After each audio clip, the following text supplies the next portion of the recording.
그 늙은 사람 살린다고 그 돈을 써요? 죽든 말든 나랑 무슨 상관이에요? 그 말이 전화기 너머로 들려오던 순간 저는 숨이 멎었습니다. 병원 복도 한가운데 응급실 불빛 아래 수술 동의서를 손에 쥔 채 저는 그냥 서 있었어요. 발이 떨어지지 않았습니다. 그 사람은 제 남편이었습니다. 3년을 함께 살았고 우리 엄마를 친어머니처럼 모셨다고 믿었던 사람. 매일 아침 죽을 끓이고 손을 잡고 산책을 시키고 밤마다 이불을 덮어주던 그 사람이 수술대 위에 누운 85살 노인을 향해 그런 말을 내뱉었습니다. 저는 그날 처음으로 깨달았어요. 내가 믿었던 3년이 처음부터 연기였다는 걸. 여러분, 오늘 제가 들려드릴 이야기는 사람이 얼마나 치밀하게 다른 사람을 속일 수 있는지에 대한 이야기입니다. 그리고 그 속임수가 완전히 무너지는 순간에 대한 이야기이기도 해요. 이 이야기가 끝날 때쯤이면 여러분도 아마 저와 같은 생각을 하실 거예요. 진짜 사람의 본 모습은 돈 앞에서 드러난다고. 끝까지 함께 해주실 거죠? 항상 이 채널을 찾아주시는 여러분, 오늘도 건강하시고 사랑하는 가족과 따뜻한 하루 보내시길 진심으로 바랍니다. 나는 쉬나오. 요양원 행정팀장으로 20년 넘게 일해온 여자입니다. 누군가의 노후를 돌보는 일이 직업인 사람이 정작 자신의 노후는 돌보지 못한다는 게 웃기다는 걸 그때는 몰랐어요. 젊은 시절부터 한 푼, 두 푼 아껴 모았습니다. 남편 없이 딸 하나를 키우면서도 나는 단 한 번도 손 벌리지 않았어요. 밥을 굶는 날이 있어도 딸의 학원비를 끄는 적은 없었습니다. 그렇게 살다 보니 어느 날 내 손에는 작은 상가 건물 하나가 생겨 있었어요. 3층짜리 작은 건물이었지만 그건 내 인생 전부였습니다. 피땀으로 쌓아 올린 나만의 탑. 딸아이에게 물려줄 수 있는, 내가 이 세상에 남길 수 있는 유일한 것. 그 건물을 바라볼 때마다 가슴이 뜨거워지던 게 지금도 기억납니다. 김도연을 처음 만난 건 딱 5년 전이었어요. 지인의 소개로 만난 자리였는데 솔직히 처음엔 별 기대 없이 나갔습니다. 55에 무슨 재혼이냐 싶었거든요.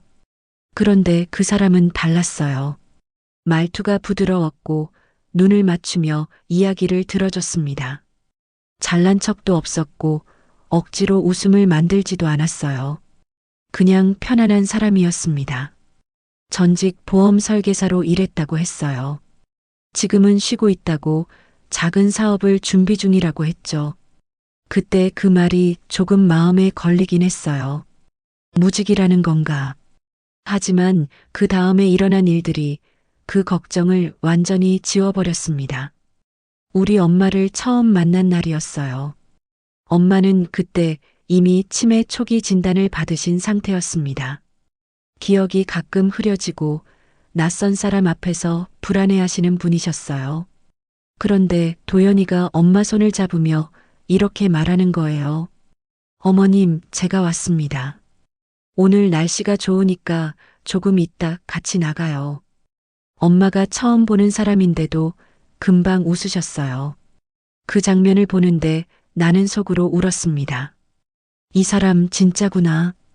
사람을 다룰 줄 아는 사람이 아니라 사람을 느낄 줄 아는 사람이구나. 그날 이후 도연이는 우리 집에 자주 왔고 올 때마다 엄마부터 챙겼습니다. 죽을 직접 끓여오는 날도 있었고 엄마가 좋아하는 마들렌을 사들고 오는 날도 있었어요. 엄마 손을 잡고 동네 한 바퀴를 천천히 도는 그의 뒷모습을 보면서 나는 생각했어요. 이 사람이라면 괜찮겠다. 결혼식은 소박하게 했습니다. 딸과 지인 몇 명만 모인 자리였어요. 딸아이가 처음엔 조금 걱정스러운 눈빛을 보였지만 도연이가 웃으며 먼저 손을 내밀었습니다. 잘 부탁해요.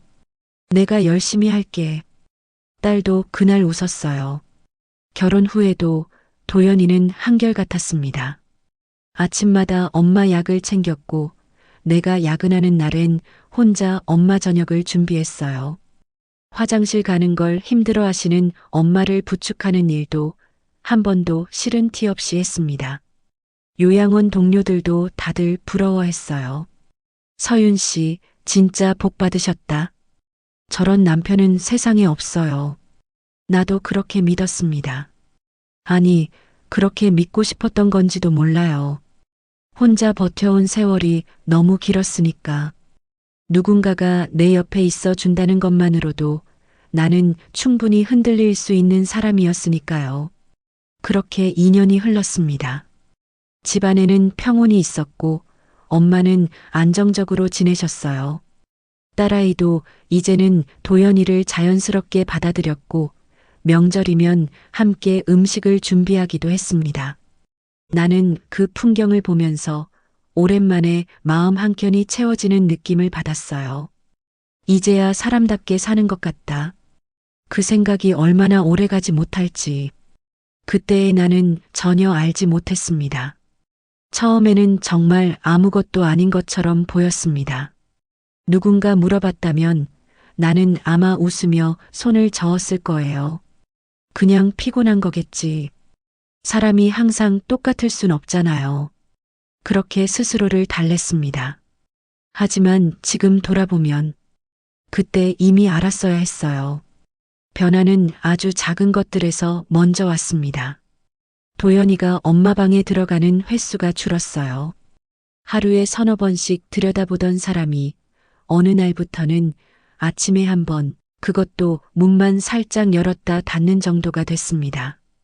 처음엔 그냥 넘겼어요. 일도 있고 피곤할 때도 있는 거니까. 그런데 며칠이 지나도 일주일이 지나도 달라지지 않았습니다. 엄마 약 챙기는 것도 달라졌어요. 정확히 시간 맞춰드리던 사람이 어느 날은 2시간씩 늦기도 했습니다. 내가 퇴근해서 확인해 보면 약이 그대로 놓여 있는 날도 있었어요.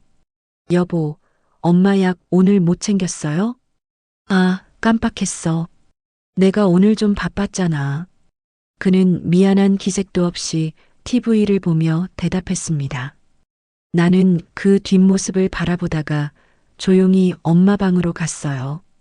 엄마는 침대에 앉아 창밖을 보고 계셨습니다.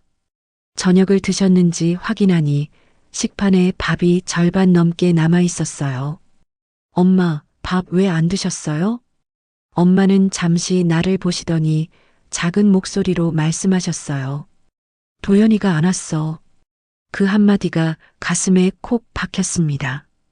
엄마는 혼자 기다리셨던 거예요. 밥상 앞에 앉아서 늘 옆에서 챙겨주던 사람을.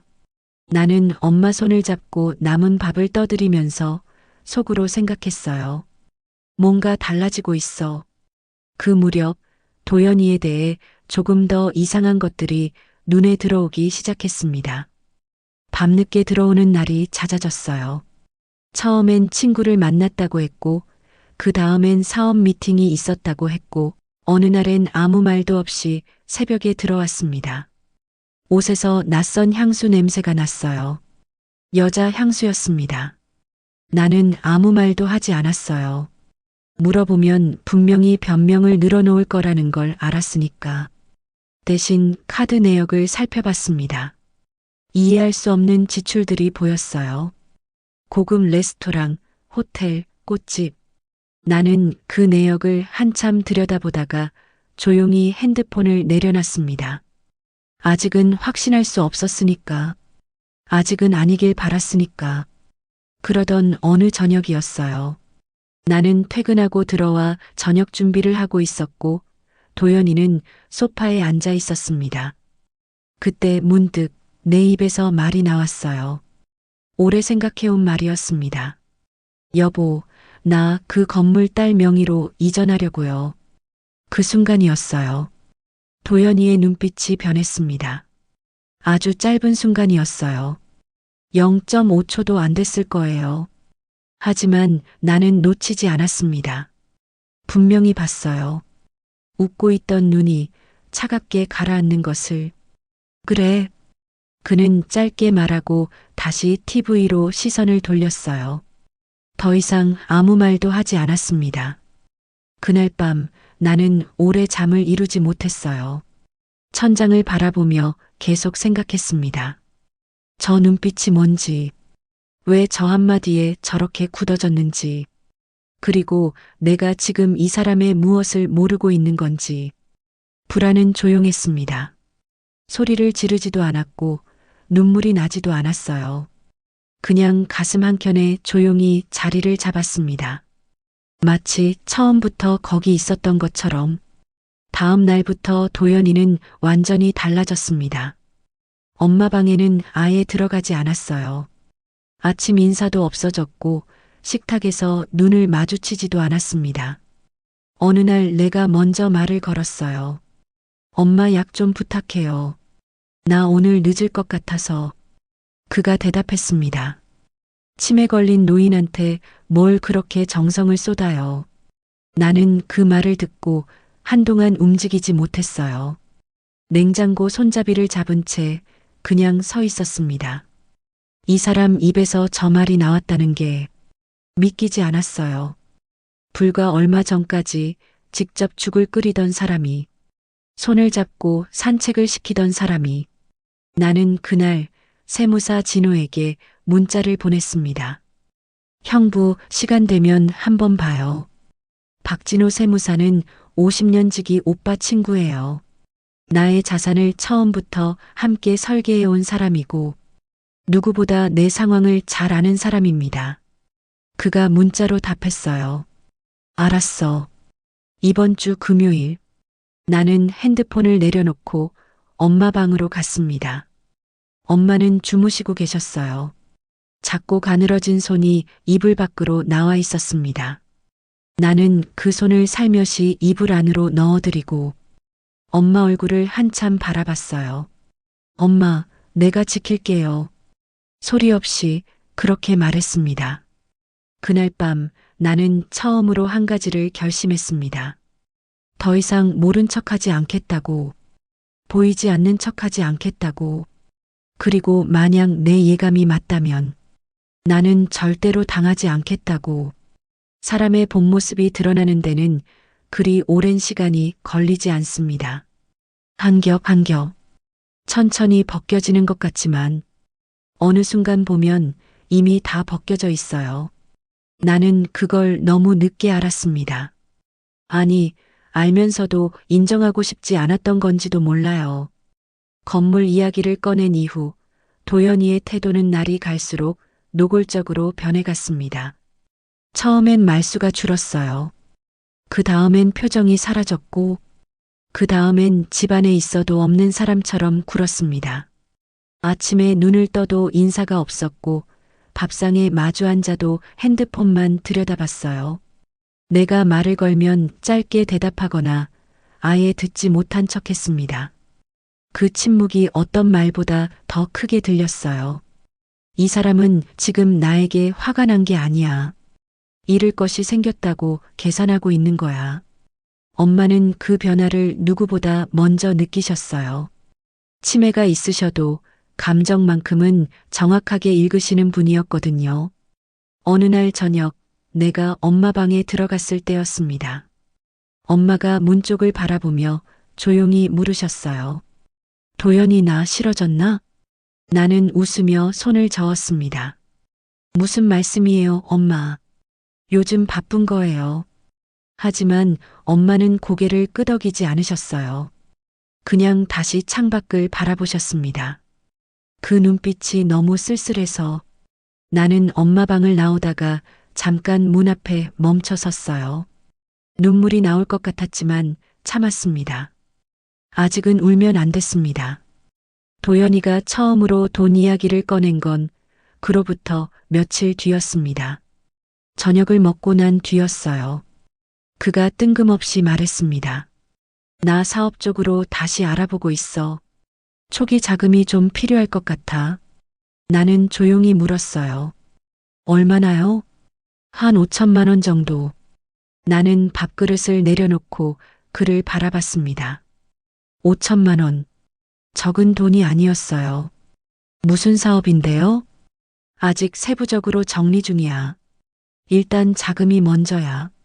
나는 아무 말도 하지 않았습니다. 자금이 먼저라는 말의 의미를 천천히 새겼어요. 계획도 없이 돈부터 달라는 말이었습니다. 그날 밤 나는 박진호 세무사를 만났어요. 오래된 단골 커피숍이었습니다. 진호 씨는 내 이야기를 다 듣고 나서 한동안 말없이 커피잔만 돌렸어요.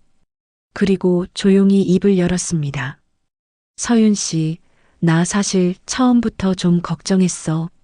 어떤 부분이요? 도연 씨, 보험 일 접은 게 자의가 아니야. 업계에서 사고 친 거거든. 가슴이 내려앉았습니다. 사고요? 고객 자산 건드린 거야. 크게 번지진 않았는데 업계에선 다 알아. 그리고 전 부인이랑 헤어진 것도 재산 정리 과정에서 문제가 있었다고. 나는 커피잔을 내려다보며 아무 말도 하지 못했습니다. 머릿속이 하얗게 비어가는 느낌이었어요. 서윤 씨가 건물 얘기 꺼냈다고 했잖아. 딸 명의로 넘기겠다고. 네. 그게 트리거가 된 거야. 그 사람 눈엔 이제 챙길 게 없어진 거거든. 집으로 돌아오는 길이 참 길게 느껴졌어요. 차 안에서 핸들을 잡고 한동안 그냥 앉아 있었습니다. 창밖에는 가로등 불빛이 길게 늘어져 있었고 지나가는 사람들은 각자의 발걸음으로 바쁘게 움직이고 있었어요. 나는 생각했습니다. 저 사람들 중에 나처럼 속고 사는 사람이 얼마나 될까? 웃는 얼굴 뒤에 얼마나 많은 계산이 숨어 있을까? 그리고 나는 왜 이렇게 오래 몰랐을까? 그날부터 나는 달라지기 시작했습니다. 아무것도 바뀐 게 없는 것처럼 행동했어요. 아침에 일어나 밥을 차리고 출근하고 퇴근해서 엄마를 챙겼습니다. 도연이에게도 평소와 다름없이 대했어요. 하지만 속으로는 조용히 준비하고 있었습니다. 진호 씨와 이야기한 내용들을 하나씩 정리했고 내 자산 구조를 다시 살폈어요. 도연이 모르게 조금씩 티 하나 내지 않고 그러던 어느 날 저녁이었어요.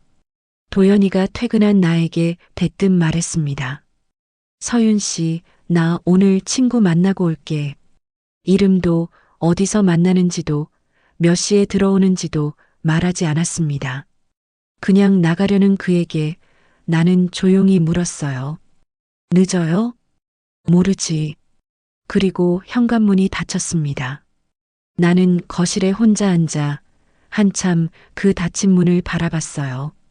저 문 뒤로 나간 사람이 내가 믿었던 사람과 같은 사람이 맞는지.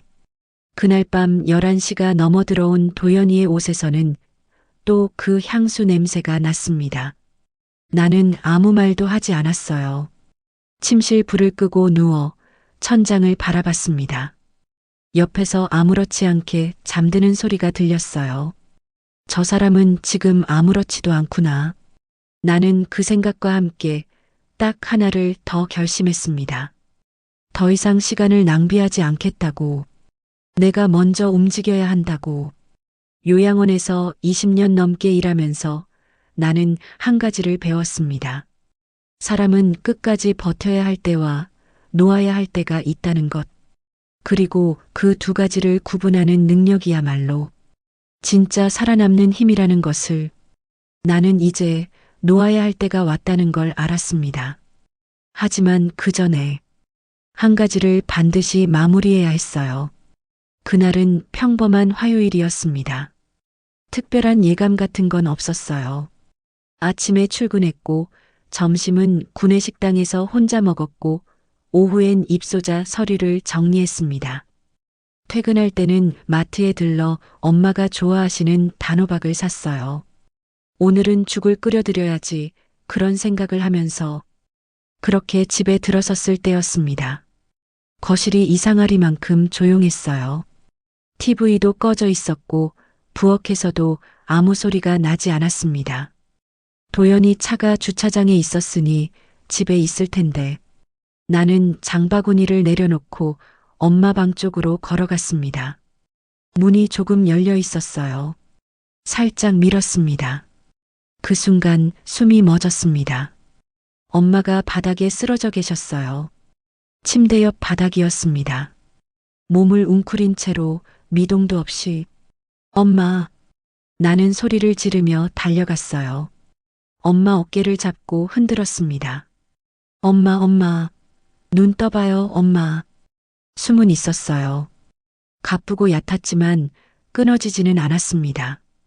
입술은 파랗게 질려 있었고 손은 얼음처럼 차가웠어요.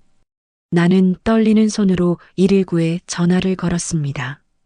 빨리요, 빨리 와주세요. 어머니가 쓰러지셨어요. 숨은 쉬는데 의식이 없어요.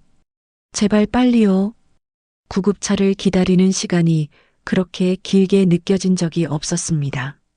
나는 엄마 손을 꼭 잡고 바닥에 앉아 있었어요. 엄마, 조금만 있으면 와요. 조금만 버텨요. 같은 말을 몇 번이나 반복했는지 모릅니다. 그때였어요. 도연이가 방문 앞에 서 있었습니다. 팔짱을 낀 채로. 어떻게 된 거야? 나는 고개도 들지 않고 말했어요. 엄마 쓰러지셨어요. 구급차 불렀어요. 잠시 침묵이 흘렀습니다. 그리고 그가 말했어요. 나 오늘 저녁 약속 있는데. 나는 그 말을 듣고도 아무 대꾸도 하지 않았어요. 지금은 그럴 때가 아니었으니까. 응급실은 정신이 없었습니다. 의사와 간호사들이 빠르게 움직였고 나는 복도에서 기다렸어요. 얼마나 지났을까? 담당 의사가 나왔습니다. 보호자 되시죠? 심장 쪽 문제입니다. 지금 상태가 심각해요. 빠른 시간 안에 수술을 해야 합니다. 수술이요? 네. 오늘 밤 안에 결정하셔야 해요. 의사가 건넨 서류를 받아들었습니다. 손이 떨렸어요. 수술 비용을 확인하는 순간 다리에 힘이 풀렸습니다. 나는 복도 끝 의자에 앉아 도연에게 전화를 걸었어요. 신호가 길게 갔습니다. 받지 않았어요. 다시 걸었습니다. 이번엔 받았어요. 여보, 왜 무슨 일이야? 목소리는 건조했습니다. 엄마 수술해야 해요. 오늘 밤 안에. 얼마나 드는데? 나는 금액을 말했어요. 짧은 침묵이 흘렀습니다. 그리고 그가 말했어요. 그 늙은 사람 살린다고 그 돈을 써요? 순간 세상이 멈춘 것 같았습니다. 응급실 소음도, 복도를 지나는 발소리도, 어딘가에서 울리는 의료기기 소리도 전부 사라졌어요. 들리는 건 오직 그 말뿐이었습니다. 그 늙은 사람, 엄마를 가리키는 말이었습니다. 불과 3년 전 그 손을 잡고 산책을 시키던 사람이, 매일 아침 죽을 끓이겠다며 부엌에 서 있던 사람이 지금 이 말을 하고 있었습니다. 나는 아무 말도 하지 못했어요. 그러자 그가 한마디를 더 했습니다. 죽든 말든 나랑 무슨 상관이야. 전화가 끊겼습니다. 나는 한동안 그 자리에서 움직이지 못했어요. 핸드폰을 손에 쥔 채로 그냥 앉아 있었습니다. 울음이 나올 것 같았는데 이상하게도 눈물이 나오지 않았어요. 대신 머릿속이 천천히, 아주 천천히 맑아지기 시작했습니다. 안개가 걷히듯이. 그리고 한 가지 생각이 또렷하게 자리를 잡았어요. 이 사람과는 끝이다. 감정이 아니었습니다. 판단이었어요. 20년 넘게 요양원에서 일하며 수없이 많은 사람들의 마지막을 지켜본 내가 지금 이 순간 처음으로 한 사람에 대해 완전히 포기했습니다. 나는 자리에서 일어났어요. 다리가 떨렸지만 걸을 수는 있었습니다. 의사에게 걸어가 말했어요. 수술 진행해 주세요. 보호자분, 수술비는요? 나는 잠깐 눈을 감았다가 떴습니다. 그리고 조용히 대답했어요. 걱정하지 마세요. 돈이 없었습니다. 정확히는 도연이 알고 있는 돈으로는 부족했어요. 하지만 나에게는 아무도 모르는 것이 있었습니다. 병원 복도는 밤이 깊어도 조용해지지 않았습니다.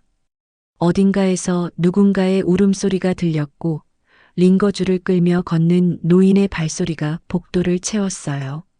나는 수술실 앞 의자에 앉아 있었습니다.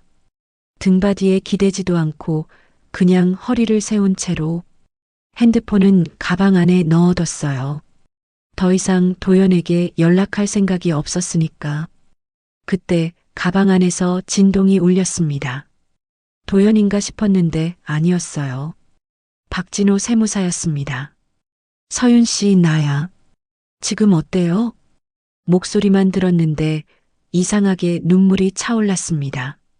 꾹 참고 대답했어요. 형부 엄마 지금 수술 중이에요. 알아. 방금 요양원 지연 씨한테 연락 받았어. 지금 거기로 갈게. 아니에요, 안 오셔도.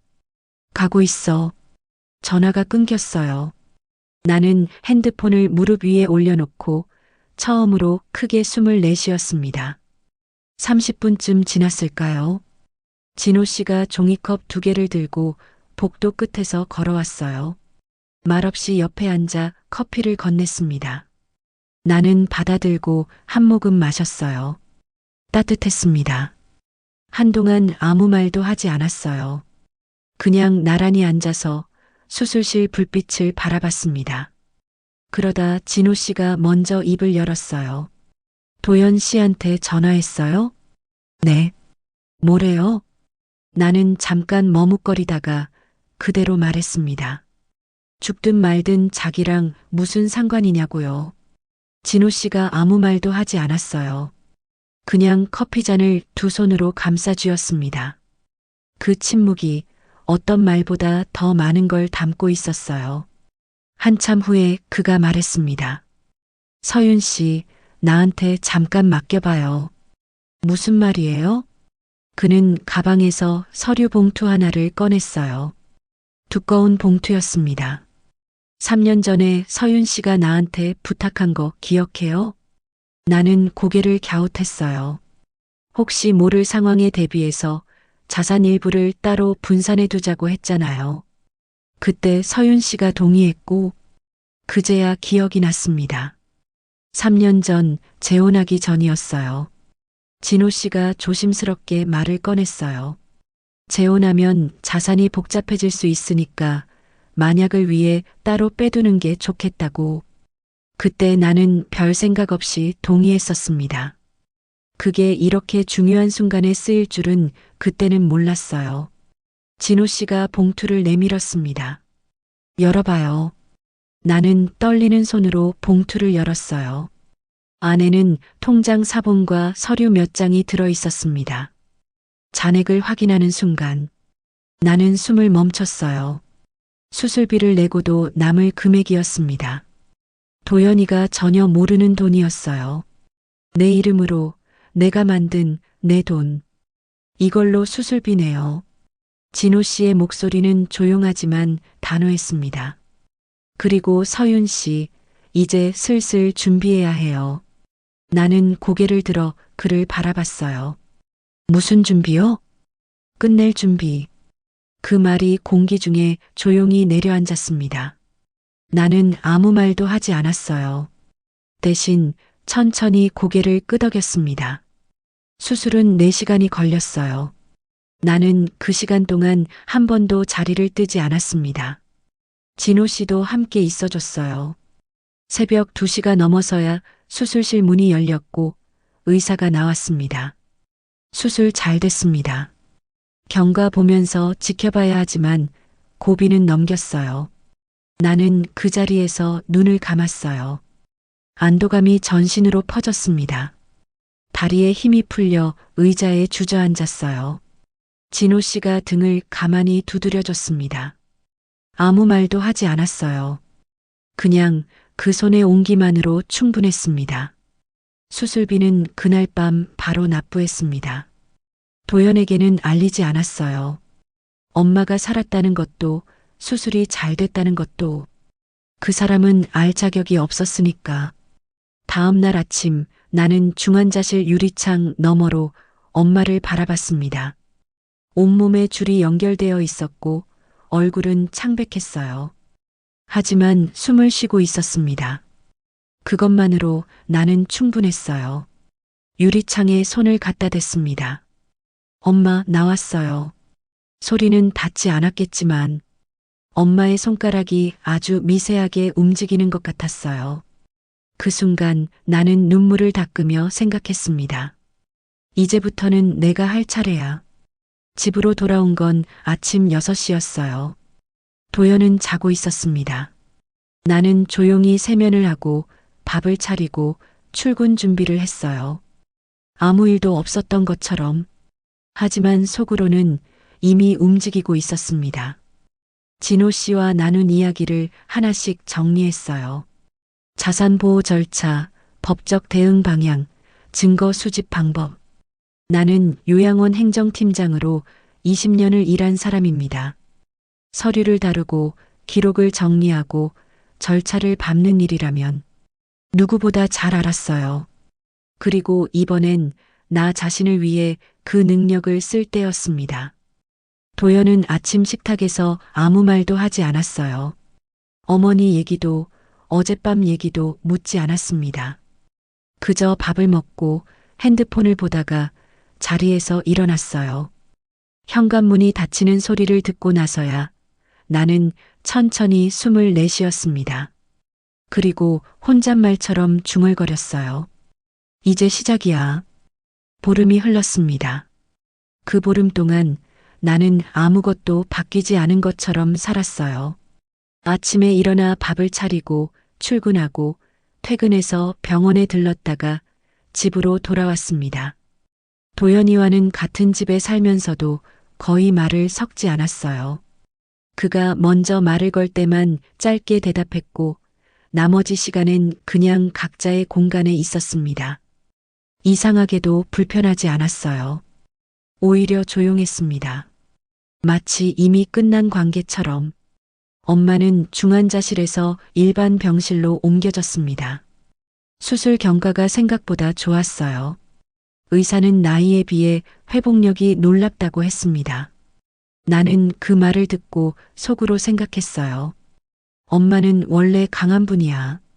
평생 혼자 살아오신 분이었으니까.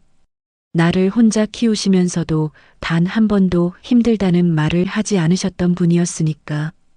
병실에 들어가면 엄마는 늘 나를 보고 웃으셨어요.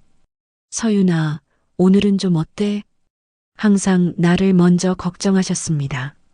나는 그 모습을 보면서 매번 눈물이 차올랐어요. 참았습니다. 엄마 앞에서는 항상 웃었어요. 도연은 병원에 한 번도 오지 않았습니다. 엄마가 어떻게 됐는지, 수술은 잘 됐는지, 단 한 번도 묻지 않았어요. 나도 말하지 않았습니다. 그 사람이 알아야 할 이유가 없었으니까. 어느 날 저녁 요양원 동료 지연 씨에게서 문자가 왔어요. 팀장님, 도연 씨 요즘 이상한 거 아세요? 제가 며칠 전에 우연히 봤는데. 나는 답장을 보냈습니다. 알아요. 고마워요. 지연 씨는 착한 사람이에요. 내가 요양원에서 가장 믿는 사람이기도 했습니다. 그녀가 목격한 것들이 무엇인지 나는 굳이 물어보지 않아도 알 것 같았어요. 그 무렵 진호 씨와 3번을 더 만났습니다. 매번 조용한 커피숍이었어요. 우리는 서류를 검토했고 절차를 하나씩 밟았습니다. 외도 증거는 이미 충분했어요. 카드 내역, 통화 기록, 지연 씨의 목격 진술, 재산 보호 구조도 이미 3년 전부터 탄탄하게 잡혀 있었습니다. 건물은 딸 명의 이전이 진행 중이었고 4명의 자산들도 하나씩 정리되고 있었어요. 진호 씨는 말했습니다. 서윤 씨, 준비는 다 됐어요. 이제 서윤 씨가 결심만 하면 돼요. 나는 커피잔을 내려놓고 말했어요. 이미 했어요. 진호 씨가 처음으로 환하게 웃었습니다. 그렇게 보름이 지난 어느 오후였어요. 나는 병원에서 엄마 면회를 마치고 주차장으로 내려오고 있었습니다. 엘리베이터 문이 열리는 순간 핸드폰이 울렸어요. 화면을 봤습니다. 김도현. 나는 잠깐 걸음을 멈췄어요. 엘리베이터 문이 다시 닫혔습니다. 전화기를 바라보며 생각했어요. 왜 지금 연락이지? 보름 만에 처음이었습니다. 엄마 수술하던 날 이후로 그가 먼저 연락해 온 건 처음이었어요. 나는 천천히 전화를 받았습니다. 서윤아. 목소리가 달랐어요. 평소에 건조하고 무감각한 목소리가 아니었습니다. 뭔가 무너진 것 같은 갈라진 목소리였어요. 왜요? 나는 짧게 대답했습니다. 나 좀 도와줘야 할 것 같아. 무슨 일이에요? 우리 누나가 쓰러졌어. 나는 아무 말도 하지 않았습니다. 주차장 기둥에 등을 기댔어요. 뇌졸중이래. 당장 수술해야 한다는데 병원비가 없어. 나 지금 아무것도 없어. 목소리가 떨렸습니다. 서윤아, 나 좀 살려줘. 응? 제발.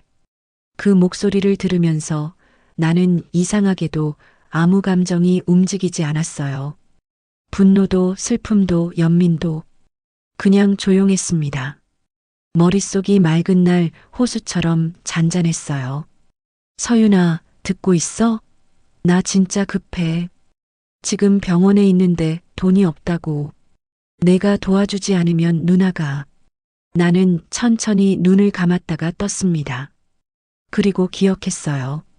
보름 전 응급실 복도에서 수술 동의서를 손에 쥔 채 떨고 있던 나를. 그 순간 전화기 너머에서 들려오던 말을. 그 늙은 사람 살린다고 그 돈을 써요? 죽든 말든 나랑 무슨 상관이야. 나는 주차장 기둥에서 등을 떼고 똑바로 섰습니다. 그리고 조용히 입을 열었어요. 도연 씨. 응, 말해. 얼마면 돼? 내가 나중에 다 갚을게. 제발. 나 한 가지만 물어볼게요. 뭔데, 빨리 말해. 나는 천천히 또렷하게 말했습니다. 그 사람 죽든 말든 나랑 무슨 상관인데요? 전화기 너머에서 숨이 멎는 소리가 들렸어요. 아무 말도 없었습니다. 나는 계속 말했어요. 그 말 도연 씨가 먼저 했잖아요. 또 침묵이었어요. 보름 전에 우리 엄마 수술실 앞에서 내가 도연 씨한테 그 말 들었어요. 내 목소리는 흔들리지 않았습니다. 차갑지도 않았어요. 그냥 사실을 말하는 목소리였습니다. 그때 나한테 했던 말, 지금 그대로 돌려드리는 거예요. 한참 후에 도연이 말했어요. 서윤아, 그건 그때 내가 잘못한 거야. 나도 알아. 근데 지금 누나가 죽어가고 있잖아. 제발. 나는 조용히 대답했습니다. 나도 그때 우리 엄마 죽어가고 있었어요. 전화가 끊겼습니다. 내가 끊었어요. 주차장에 혼자 서 있었습니다. 바람이 조금 불었어요. 머리카락이 살짝 흩날렸습니다. 나는 핸드폰을 가방에 넣고 차 문을 열었어요. 운전석에 앉아 핸들을 잡았습니다. 눈물이 날 줄 알았는데 나오지 않았어요. 대신 이상하게 가슴이 후련했습니다. 오랫동안 무거운 것을 들고 있다가 처음으로 내려놓은 것처럼 그날 저녁 나는 진호 씨에게 문자를 보냈습니다. 형부, 이제 진행해요. 답장은 금방 왔어요. 알겠어요. 수고했어요, 서윤 씨. 나는 핸드폰을 내려놓고 창밖을 바라봤습니다. 어느새 해가 지고 있었어요. 붉고 조용한 노을이었습니다. 나는 그 빛을 바라보며 생각했어요. 이제 끝낼 시간이야. 이혼 소장이 접수된 건 그로부터 사흘 후였습니다. 진호 씨가 연결해준 변호사는 꼼꼼하고 냉정한 사람이었어요. 서류를 검토하더니 말했습니다. 증거가 충분합니다. 외도, 재산 편취 시도, 피부양자 유기까지 서윤 씨 쪽이 훨씬 유리해요. 나는 고개를 끄덕였습니다. 감격스럽지도 통쾌하지도 않았어요. 그냥 당연한 수순이었습니다. 도연에게 소장이 전달된 날 그가 전화를 걸어왔어요. 이게 무슨 짓이야? 목소리는 분노와 당혹감이 뒤섞여 있었습니다. 이혼이요. 왜 갑자기 대화도 없이 이런 걸 보내? 나는 조용히 말했어요. 대화는 이미 충분히 했어요. 서윤아, 나 지금 진짜 힘들어. 누나도 아직 병원에 있고 내가 지금 얼마나 어려운 상황인지 알아? 알아요. 그러면서 이걸 보내? 네. 짧은 침묵이 흘렀습니다. 그가 다시 말했어요. 재산은 어떻게 할 거야? 설마 나한테 아무것도 안 줄 생각이야? 나는 그 말을 듣고 처음으로 작게 웃었습니다. 결국은 그 얘기였어요. 변호사한테 물어보세요. 전화를 끊었습니다. 도연은 그 이후로도 여러 번 연락을 해왔어요. 처음엔 화를 냈고, 그 다음엔 사정을 했고, 그 다음엔 협박성 말을 늘어놓았습니다. 내가 가만히 있을 것 같아? 법대로 하면 나도 재산 절반은 가져갈 수 있어. 당신이 나한테 얼마나 잘해줬다고 생각해? 내가 장모 수발을 얼마나 들었는데. 나는 매번 같은 방식으로 대응했습니다. 변호사한테 연락하세요. 그게 전부였어요. 더 이상 감정을 쓰고 싶지 않았습니다. 재판이 시작되기 전 도연이 직접 요양원으로 찾아온 날이 있었어요. 내가 근무 중이었는데 로비에 나타났습니다. 직원들이 술렁였어요. 나는 회의실로 그를 데려갔습니다. 그가 앉자마자 말했어요.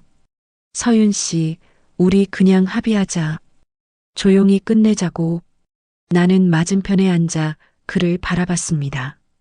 한때 저 얼굴을 믿었구나. 저 눈을 보며 안심했구나. 그 생각이 지나갔어요. 합의 조건이 뭔데요?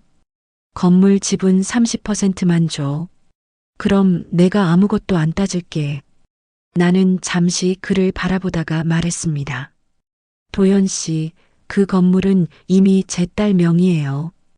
그의 얼굴이 굳었습니다. 언제? 2달 전에요. 완전한 침묵이었어요. 그가 자리에서 일어섰습니다. 당신 처음부터 계획한 거야? 나는 조용히 대답했어요. 도연 씨가 먼저 시작했잖아요. 그가 로비로 나가면서 소리를 질렀습니다. 직원들이 다 들을 만큼 큰 목소리였어요. 이 여자가 나를 처음부터 이용한 거야. 내가 장모 수발을 3년이나 들었는데 이렇게 버려? 로비에 있던 사람들이 일제히 그를 바라봤습니다. 입소 어르신들도 직원들도 면회온 가족들도. 나는 로비 입구에 서서 그 모습을 바라봤어요. 소리를 지를수록 그는 점점 더 작아 보였습니다. 그때였어요. 요양보호사 지연 씨가 내 옆으로 조용히 왔습니다. 귀에 대고 작게 말했어요. 팀장님, 제가 다 찍어뒀어요. 나는 고개를 돌려 그녀를 바라봤습니다. 지연 씨가 핸드폰 화면을 살짝 내밀었어요. 영상이 찍혀 있었습니다. 도연이 소리를 지르는 장면 전부가. 나는 조용히 말했습니다. 고마워요, 지연 씨. 그녀가 작게 웃었어요. 팀장님이 저한테 해주신 것들에 비하면 아무것도 아니에요. 재판은 2달 만에 끝났습니다. 결과는 예상대로였어요. 외도 사실이 증거로 인정됐고 피부양자 방치도 기록에 남았습니다. 건물은 이미 딸 명의로 이전된 상태였고 내 금융 자산은 처음부터 분리되어 있었어요. 도연이 가져간 건 아무것도 없었습니다. 변호사가 말했어요. 완벽한 결과입니다. 나는 그 말을 들으며 생각했어요.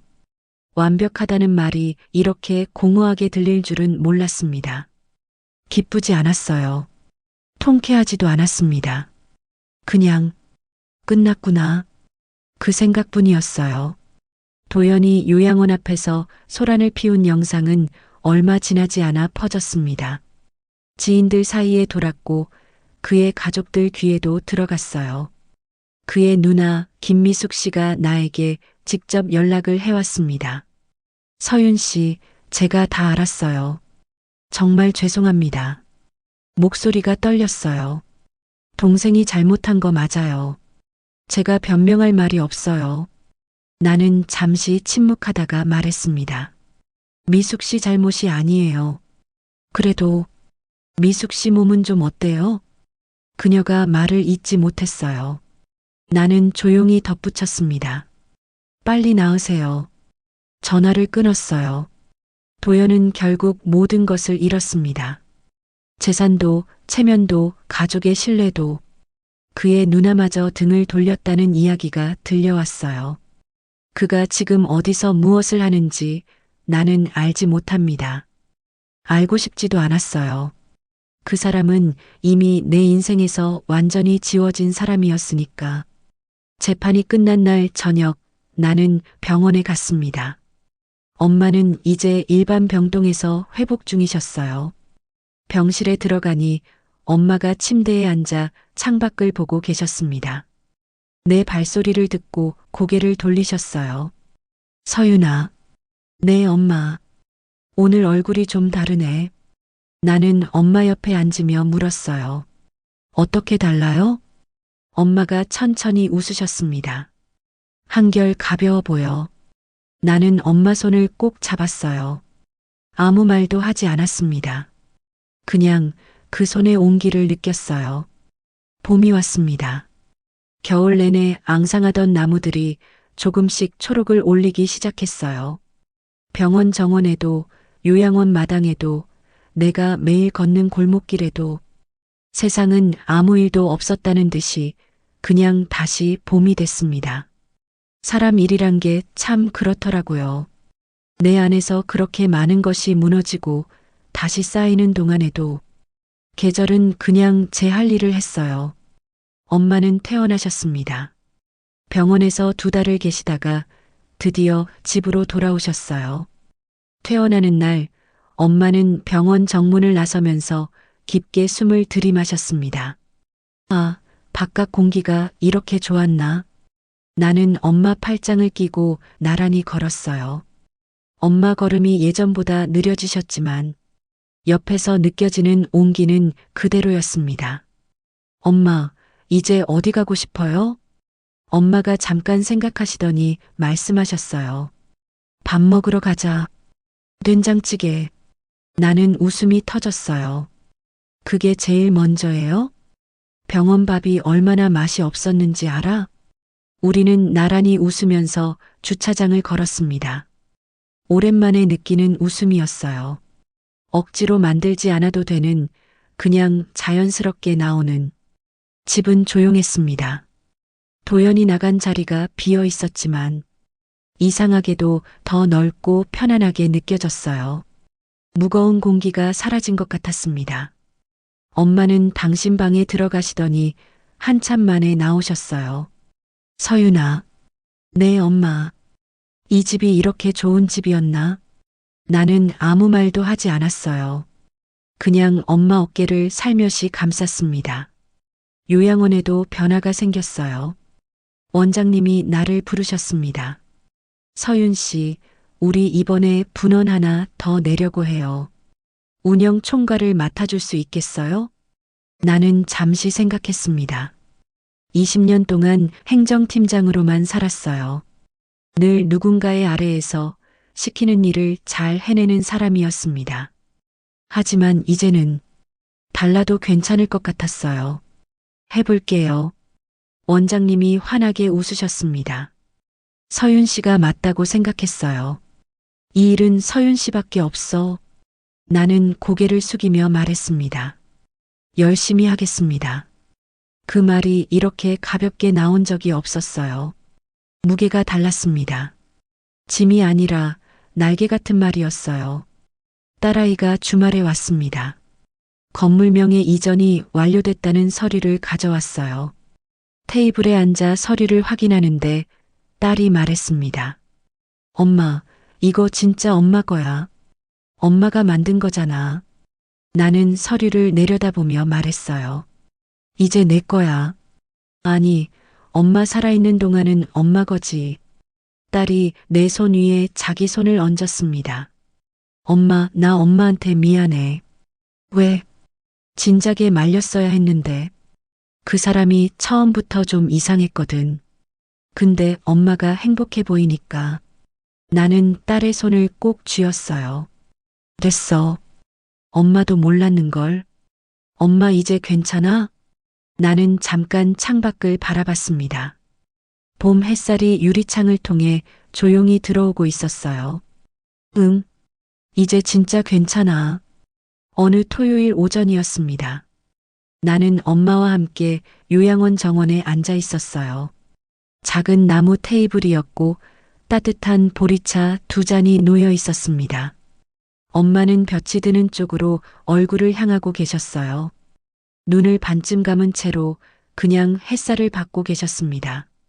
나는 그 옆에 앉아 같은 방향을 바라봤어요.